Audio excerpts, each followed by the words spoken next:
game, okay? Ayan linawin po natin, baka kasi magkamali kami, GG kami dyan. Pero okay lang yan, kumbaga ano nyo nga to, warm up nyo to para sa last game mamaya guys, kaya okay lang yan. Ano pa rin, enjoyment at saka bardagulan, di ba? Alam ko dahil sa, every Saturday ba yon Papa Ken, yung bardagulan? Doon sa Every group Saturday? natin. Oo, tapos yung weekend night, anong meron pag weekend night? Wow. Ayun. May mga pa-wow room tayo dyan, mga kaibigan. Gustong-gusto mo yung nagaganon ako no?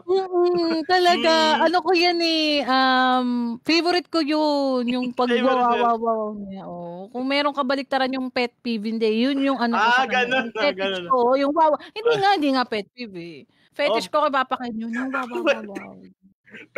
Oy, yan, PUBG Bardagulan, November 24, idol si Cherisawa at si Zen Pro naman. November 25, si Diana at si Casey Bay. Tapos, marami pang iba yan. Sunod-sunod yan. Abangan nyo, sumali kayo. Lahat yan may payusi. No? So, tiba-tiba kayo ngayon, guys. Kaya kung ako sa inyo, support nyo ng PUBG Mobile. Ang PUBG Mobile page, i-support nyo, i-share nyo ang lahat ng contents natin. Lalo na tong live na to. Kasi lucky sharer, no? Magkakaroon tayo ng lucky sharer dyan.